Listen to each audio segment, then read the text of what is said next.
Hello, everyone, and welcome to the first at-home edition of Askmojang. Today, we have two very, very special guests, Jens and Agnes. Hi. Hi. Hello. Welcome. How is it being at home and not at the office? It's okay. I mean, it's a strange situation, but I think we are all starting to get used to work from home, and we make sure to have lots of calls so we still can talk to each other. But I do miss people. I would say the same. I think the nice thing is that we really learned how to work remotely using the tools that we have. Such as webcams. It's very helpful. But of course, I really miss the office. Yeah, I completely agree. It's nice being at home in some ways, but definitely miss seeing everyone in person. It feels like, going into the office is such a fun experience when you love your work. In the Minecraft gameplay design team, we usually talk a lot. Like someone has a question or a thought, and then we just turn around and talk to each other, and that isn't possible in the same way. But I think we have found quite good solutions for it. So, for example, we have like rooms, but virtual rooms. So we have I think it's a Teams call for the big features we work on. So the developers that are working on a specific feature are actually in that call all the time. So it should be like you are in the same room. And most often, you're quiet, you are coding and very focused, but you can just say something and then someone else is there. And we also made like the links to these rooms or calls very, available for everyone in the team. So anyone can join and come in and say, hi, how is it going? And then you maybe talk a bit about something else as well, just so you can be social. And that has actually been really helpful. So we are finding solutions, even if it's, of course, sometimes it's a bit tricky. Do you have any roommates in your quarantine? Yes, I mean, I have a family here. so my partner and my daughter, and of course 3 cats. That's actually one of the good things. So I can cuddle with my cats more. So cute. Jens, other than working, what have you been doing at home? Yes, my wife is also working from home, and we have a 4-year-old son that needs 100% attention. So we have divided the day into 2 halves, where I work half the day and Jenny works the other half. And when I'm not working, I'm playing with Björn with a train set or we go out in our little garden and play with the toys. So let's get into some questions sent in by our community. Jens, will mobs from Minecraft dungeons show up in the base game of Minecraft? I'm not sure, but you never know. When we add new mobs to Minecraft Dungeons and Minecraft Earth, we add them because they serve a specific purpose in those games. But of course, we will take inspiration from these new mobs and see if and when they might fit with the vanilla version of Minecraft. I'm going to read this one directly. Yo to the yo-yo. We need the full version of the hashtag Jens rap. Well, if you've been following the video series, you should know by now that it's all lies. With some tiny pieces of truth in between. So what video series, for those who don't know what we're talking about? The 10 things you didn't know about Minecraft, and you should check it out. It's a really, really awesome series. You will learn so much, and Jens is featured quite a lot. I don't know what to say about that. It's great. Do Jens and Agnes play Minecraft outside of their work? Yes, a lot. When I had time. I actually think Minecraft is probably like my biggest hobby outside of work, and then it's also my work. So yes. I also play. Either I play with my son, which means that I build things and he destroys them, or I play on my realm with my brother. I also play with one of my brothers a lot, actually.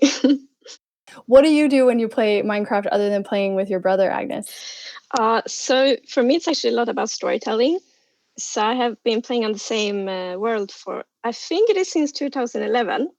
Whoa. So it's a really huge world now with lots of different kingdoms and families and all the stories about them. And I get really inspired from Minecraft. So I might go out exploring, and then I found some really cool landscape, and that kind of shapes the story of the world. So I actually have a notebook next to me all the time when I play. So I write down stories at the same time. Oh, that is awesome. How did you come up with the idea of the Shulker?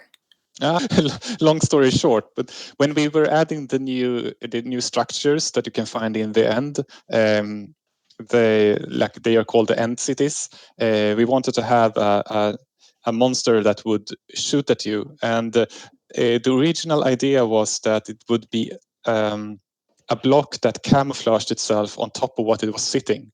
So if it was sitting on top of endstone, it would look like endstone, and if it was sitting on purple blocks, it would look like purple blocks. But with the technologies we had while I was making it, it quickly became clear to me that I couldn't make it work that way. So instead, I decided to just design a purple monster that opens as a chest and shoots at you, and that became the Shulker. And the name Shulker is made out of shell and lurker. That's kind of how we thought about it. Did you know that, Agnes? No, I didn't. I did. I love there's so many things to learn about Minecraft and all its history, and I love that it's still so many things left to learn. It's amazing. Yeah, I didn't know that either. We were both like, what? That's awesome. What mob would you want to have as a pet? It's a tricky question. I love lots of the mobs. I mean, I am a crazy cat lady. So in one way, I should maybe pick the cats. I like a tiny guardian in an aquarium would be cool. That would actually be quite cool. Maybe a turtle, especially if I would live close to the water. I think an Enderman would be kind of nice, because if you didn't look at it, then it could at least keep moving things around, and maybe you could figure out where it was going to move things and put the trash, and then it could take the trash out, and you could put moving boxes, and then it moves it. It would be kind of well, and maybe I would be terrified all the time though. Don't look at it. Yeah, and the kind of sounds would probably be a little make you nervous, but it could work. Maybe Hoglin. They are super terrifying, but they are in some weird way a bit cute. What's your favorite thing about being able to interact with the Minecraft community directly? And are there any downsides? Interacting with the community is a really important part of developing Minecraft, and it has always been. So I think it's super valuable, and also that it's just it actually the developers also that have almost a daily contact. It adds so much. We can just ask a question if we wonder something, and we can have conversations about features or tweaks and get lots of valuable feedback on snapshots and betas. So it's, oh yeah, I should have mentioned just one thing, but it's just a really, really good thing. And I think it's one of these, almost one of the fundamentals of the Minecraft development is kind of the community collaboration. Yeah, I remember when we were smaller, I used to find out what features were going in the game based on Jens tweeting. So I wouldn't find out in the office that we all worked in with 10, 12 people, but I would look online and then find it. Does it ever get hard to remember which features people know about and which ones they don't know about when you're talking on Twitter or in Discord?